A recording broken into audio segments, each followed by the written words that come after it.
संतोषी माता की जय। प्रिय भक्तजनों, आज हम इस वीडियो में संतोषी माता की व्रत कथा सुनेंगे। शुक्रवार के दिन माँ संतोषी का व्रत पूजन किया जाता है।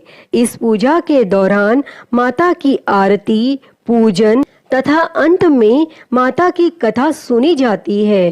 तो आइए सुनते हैं संतोषी माता की व्रत कथा। तो उससे पहले प्रेम से बोलिए संतोषी माता की जय। एक बुढ़िया थी, उसके 7 बेटे थे। 6 कमाने वाले थे जबकि एक निकम्मा था। बुढ़िया 6 बेटों की रसोई बनाती, भोजन कराती और उनसे जो कुछ जूठन बचता वह 7वें को दे देती। एक दिन वह अपनी पत्नी से बोला, देखो मेरी माँ को मुझ पर कितना प्रेम है। तब वह बोली, क्यों नहीं, सबका जूठा जो तुमको खिलाती है। तब वह बोला, ऐसा नहीं हो सकता, मैं जब तक आंखों से न देख लूं नहीं मान सकता। तब बहू हंसकर बोली, देख लोगे तब तो मानोगे। और फिर कुछ दिनों बाद एक त्योहार आया।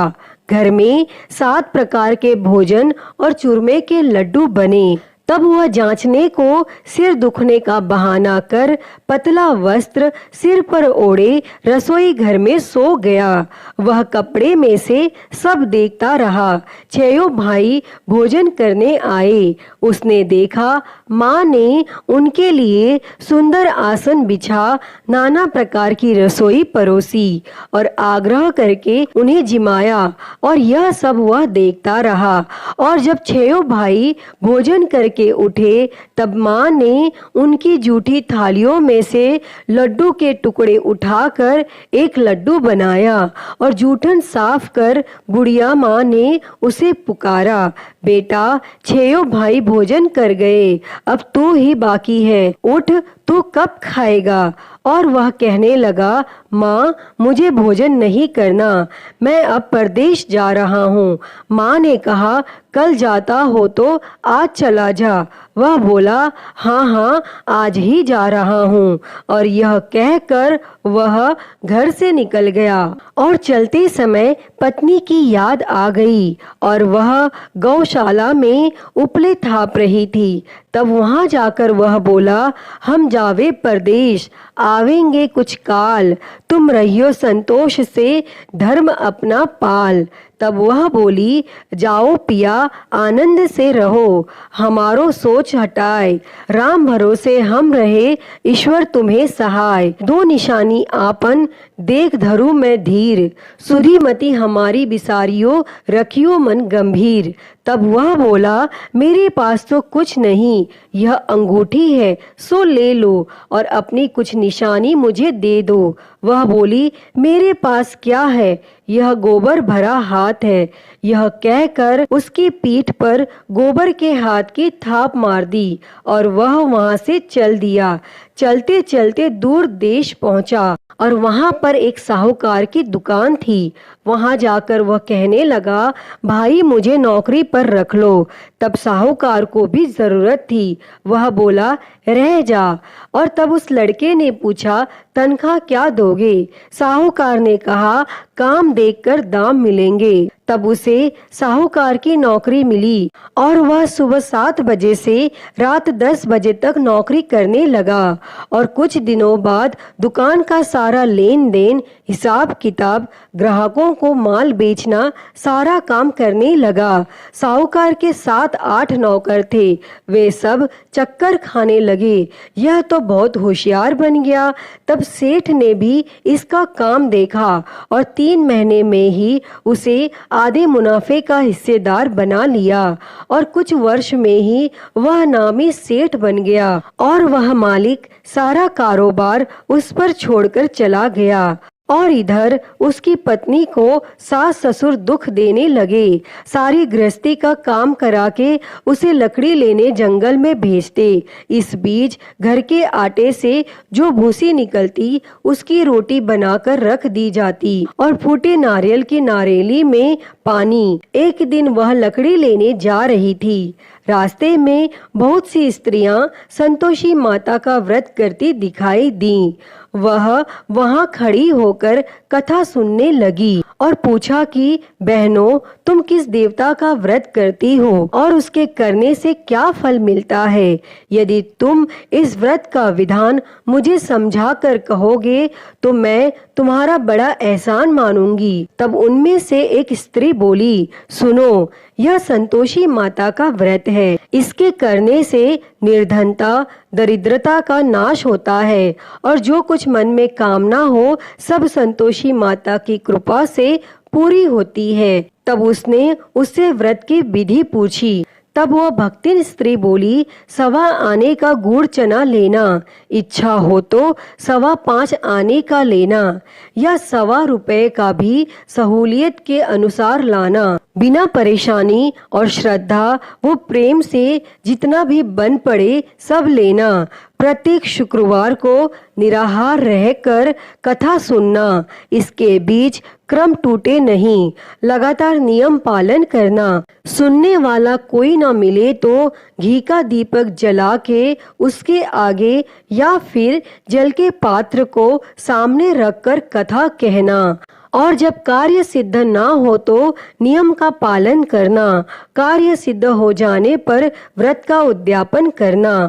और 3 मास में माता फल पूरा करती हैं। यदि किसी के ग्रह खोटे भी हों तो भी माता वर्ष भर में कार्य सिद्ध करती हैं और फल सिद्ध होने पर उद्यापन करना चाहिए, बीच में नहीं। उद्यापन में 2.5 सेर आटे का खाजा तथा इसी परिणाम से खीर तथा चने का साग करना। 8 लड़कों को भोजन कराना।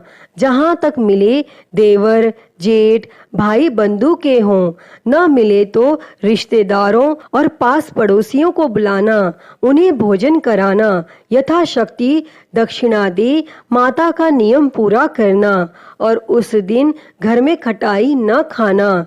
यह सुन बुढ़िया के लड़के की बहुत चल दी और रास्ते में लकड़ी के बोझ को बेच दिया और उन पैसों से गुड़ चना ले माता के व्रत की तैयारी कर आगे चली और सामने मंदिर देखकर पूछने लगी, यह मंदिर किसका है? सब कहने लगे, संतोषी माता का मंदिर है। और यह सुनकर वह माता के मंदिर में जाकर चरणों में लौटने लगी और विनती करने लगी, माँ, मैं निपट अज्ञानी हूँ, व्रत के कुछ भी नियम नहीं जानती, मैं दुखी हूँ। हे माता, हे जगत जननी, मेरा दुख दूर कर, मैं तेरी शरण में हूँ। तब माता को दया आई और एक शुक्रवार बीता कि दूसरे को उसके पति का पत्र आया और तीसरे शुक्रवार को उसका भेजा हुआ पैसा आ पहुंचा। यह देख जेठ जेठानी मुंह सिकोड़ने लगी। लड़के ताने देने लगे। काकी के पास पत्र आने लगे, रुपया आने लगा। अब तो काकी की खातिर बढ़ेगी। बेचारी सरलता से कहती, भैया कागज आवे रुपया आवे, हम सब के लिए अच्छा है। ऐसा कहकर आंखों में आंसू भरकर मातेश्वरी के चरणों में गिरकर रोने लगी। माँ, मैंने तुमसे पैसा कब मांगा है? मुझे पैसे से क्या काम है? मुझे तो अपने सुहाग से काम है। मैं तो अपने स्वामी के दर्शन मांगती हूँ। तब माता ने प्रसन्न होकर कहा, जा बेटी, तेरा स्वामी आएगा। यह सुनकर खुशी से बावली होकर घर में जा काम करने लगी। अब संतोषी माँ विचार करने लगी, इस भोली पुत्री को मैंने कह तो दिया कि तेरा पति आएगा, लेकिन कैसे? वह तो इसे स्वप्न में भी याद नहीं करता। उसे याद दिलाने को मुझे ही जाना पड़ेगा। और इस तरह संतोषी माता उस बुढ़िया के बेटे के पास जा स्वप्न में प्रकट होकर कहने लगी, साहूकार के बेटे सो रहा है या जागता है? तब वह कहने लगा, माता, सोता भी नहीं जागता भी नहीं हूँ, कहो क्या आज्ञा है? माँ कहने लगी, तेरे घर बार कुछ है कि नहीं? वह बोला, मेरे पास सब कुछ है, माँ बाप है, बहू है, क्या कमी है? माँ बोली, भोले पुत्र, तेरी बहू घोर कष्ट उठा रही है। तेरे माँ बाप उसे परेशानी दे रहे हैं। वह तेरे लिए तरस रही है, तू उसकी सुध ले। तब वह बोला, हाँ माता, यह तो मालूम है, परंतु जाऊं तो कैसे? परदेश की बात है, लेन देन का कोई हिसाब नहीं, कोई जाने का रास्ता नहीं आता, कैसे चला जाऊं? तब संतोषी माँ कहने लगी, मेरी बात मान, सवेरे नहा धोकर संतोषी माता का नाम ले, घी का दीपक जला, दंडवत कर और दुकान पर जा बैठ। देखते देखते सारा लेन देन चुक जाएगा, जमा का माल बिक जाएगा, सांझ होते होते धन का भारी ढेर लग जाएगा। अब वह माता की बात मानकर अगले दिन नहा धोकर संतोषी माता को दंडवत, घी का दीपक जला, दुकान पर जा बैठा। थोड़ी देर में देने वाले रुपया लाने लगे और लेने वाले हिसाब लेने लगे। कोठे में भरे सामान के खरीदार नकद दाम दे सौदा करने लगे। शाम तक धन का भारी ढेर लग गया। मन में माता का नाम ले, चमत्कार देख प्रसन्न हो घर ले जाने के वास्ते गहना, कपड़ा, सामान खरीदने लगा और वह काम से निपट तुरंत घर को रवाना हुआ। उधर उसकी पत्नी जंगल में लकड़ी लेने जाती, लौटते वक्त माता जी के मंदिर में विश्राम करती और वह तो उसके प्रतिदिन रुकने का जो स्थान ठहरा, वह धूल उड़ती देख माता से पूछती है, हे माता, यह धूल कैसे उड़ रही है? तब माता कहती है, हे पुत्री, तेरा पति आ रहा है, अब तू ऐसा कर, लकड़ियों के 3 बोझ बना ले, एक नदी के किनारे रख, दूसरा मेरे मंदिर पर व तीसरा अपने सिर पर। तेरे पति को लकड़ियों का गट्ठर देख मोह पैदा होगा और वह यहाँ रुकेगा, नाश्ता पानी खाकर माँ से मिलने जाएगा। तब तू लकड़ियों का बोझ उठाकर जाना और चौक में गट्ठर डालकर जोर से आवाज लगाना, लो सासू जी, लकड़ियों का गट्ठर लो, भूसी की रोटी दो, नारियल के खेपड़े में पानी दो, आज मेहमान कौन आया है। तब उसने संतोषी माता से बहुत अच्छा कहकर वह प्रसन्न मन से लकड़ियों के 3 गट्ठर बनाती है, एक नदी के किनारे पर और एक माता जी के मंदिर पर रखती है। इतने में मुसाफिर आ पहुंचा। सूखी लकड़ियां देख उसकी इच्छा उत्पन्न हुई कि हम यहीं पर विश्राम करें और भोजन बनाकर खा पीकर गांव जाएं। और इस तरह रुककर भोजन बना, विश्राम करके वह गांव को गया, सबसे प्रेम से मिला। उसी समय सिर पर लकड़ी का गट्ठर लिए वह उतावली सी आती है, लकड़ियों का भारी बोझ आंगन में डालकर जोर से 3 आवाज देती है, लो सासू जी, लकड़ियों का गट्ठर लो, भूसी की रोटी दो, आज मेहमान कौन आया है। यह सुनकर उसकी सास बाहर आकर अपने दिए हुए कष्टों को भुलाने हेतु कहती है, बहू, ऐसा क्यों कहती है? तेरा मालिक ही तो आया है, आ बैठ, मीठा भात खा, भोजन कर, कपड़े गहने पहन। उसकी आवाज सुन उसका पति बाहर आता है, अंगूठी देख व्याकुल हो जाता है। माँ से पूछता है, माँ यह कौन है? माँ बोली, बेटा यह तेरी बहू है, जब से तू गया है तब से सारे गांव में भटकती फिरती है, घर का काम काज कुछ नहीं करती, 4 पहर आकर खा जाती है। वह बोला, ठीक है माँ, मैंने इसे भी देखा और तुम्हें भी, अब दूसरे घर की ताली दो, उसमें रहूंगा। माँ बोली, ठीक है, जैसा तेरी मर्जी। तब वह दूसरे मकान की 3री मंजिल का कमरा खोल सारा सामान जमाता है।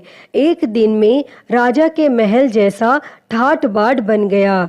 अब क्या था, वह सुख भोगने लगी। और इतने में शुक्रवार आया। उसने पति से कहा, मुझे संतोषी माता के व्रत का उद्यापन करना है। पति बोला, खुशी से कर लो। वह उद्यापन की तैयारी करने लगी। जेठानी के लड़कों को भोजन के लिए कहने लगी। उन्होंने मंजूर किया, परंतु पीछे से जेठानी ने अपने बच्चों को सिखाया, देखो भोजन के समय खटाई मांगना। जिससे उसका उद्यापन पूरा न हो। और लड़के जिमने आए, खीर खाना पेट भर खाया, परंतु बाद में खाते ही कहने लगे, हमें खटाई दो, खीर खाना हमको नहीं भाता, देखकर अरुचि होती है। वह कहने लगी, भाई खटाई किसी को नहीं दी जाएगी, यह तो संतोषी माता का प्रसाद है। तब लड़के उठ खड़े हुए, बोले, पैसा लाओ। भोली बहू कुछ जानती नहीं थी, उसने पैसे दे दिए। तब लड़के उसी समय हट करके इमली खटाई ले खाने लगे। यह देखकर बहू पर संतोषी माता ने कोप किया। राजा के दूत उसके पति को पकड़कर ले गए। जेठ जेठानी मनमाने वचन कहने लगे, लूट लूट कर धन इकट्ठा कर लाया है, अब सब मालूम पड़ जाएगा जब जेल की मार खाएगा। तब बहू से यह सहन नहीं हुआ और वह रोती हुई संतोषी माता के मंदिर गई और कहने लगी, हे माता, तुमने क्या किया? हंसाकर अब भक्तों को रुलाने लगी। तब माता बोली, बेटी तूने उद्यापन करके मेरा व्रत भंग किया है। तब वह कहने लगी, माता, मैंने कुछ अपराध नहीं किया है, मैंने तो भूल से लड़कों को पैसे दे दिए थे, मुझे क्षमा करो, मैं फिर से तुम्हारा उद्यापन करूंगी। तब संतोषी माता बोली, अब भूल मत करना। तब वह कहती है, अब भूल नहीं होगी, अब बतलाओ वे कैसे आवेंगे? माँ बोली, जा पुत्री, तेरा पति तुझे रास्ते में आता मिलेगा। वह निकली, राह में पति आता मिला। वह पूछी, कहाँ गए थे? तब पति कहने लगा, इतना धन जो कमाया है उसका कर राजा ने मांगा था और वह भरने गया था। तब वह प्रसन्न होकर बोली, भला हुआ, अब घर को चलो। कुछ दिन बाद फिर शुक्रवार आया और वह बोली, मुझे फिर संतोषी माता के व्रत का उद्यापन करना है। तब पति ने कहा, करो। बहू फिर जेठ के लड़कों को भोजन के लिए कहने गई। जेठानी ने एक दो बातें सुनाई और सब लड़कों को सिखाने लगी, तुम सब लोग पहले ही खटाई मांगना। लड़के भोजन से पहले कहने लगे, हमें खीर नहीं खानी, हमारा जी बिगड़ता है, कुछ खटाई खाने को दो। वह बोली, खटाई किसी को नहीं मिलेगी, आना हो तो आओ। वह ब्राह्मण के लड़के लाकर भोजन कराने लगी। यथाशक्ति दक्षिणा की जगह एक एक फल उन्हें दिया। तब संतोषी माता प्रसन्न हुई और माता की कृपा होते ही 9वें मास में उसको चंद्रमा के समान सुंदर पुत्र प्राप्त हुआ और पुत्र को पाकर प्रतिदिन माता जी के मंदिर को जाने लगी। तब संतोषी माता ने सोचा, यह तो रोज आती है, आज क्यों न इसके घर चलूं। और यह विचार कर माता संतोषी ने भयानक रूप बनाया। गुड़ चने से सना मुख, ऊपर सूंड के समान होठ, उस पर मक्खियां भिन भिन कर रही थी। दहेली पर पैर रखते ही उसकी सास चिल्लाई, देखो रे, कोई चुड़ैल डाकिनी चली आ रही है, हे लड़कों इसे भगाओ, नहीं तो किसी को खा जाएगी। और तब लड़के भगाने लगे, चिल्लाकर खिड़की बंद करने लगे। बहू रोशनदान में से देख रही थी, प्रसन्नता से पगली बन चिल्लाने लगी, आज मेरी माता जी मेरे घर आई हैं।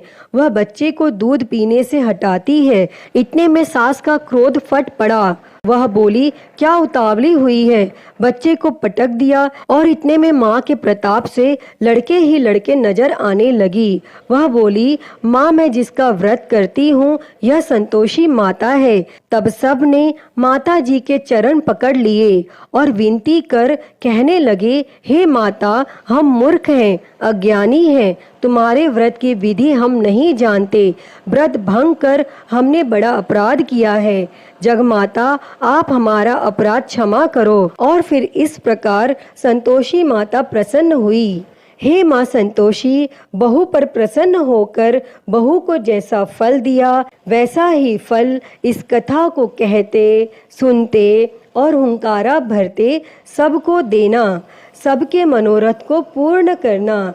तो प्रेम से बोलिए, संतोषी माता की जय।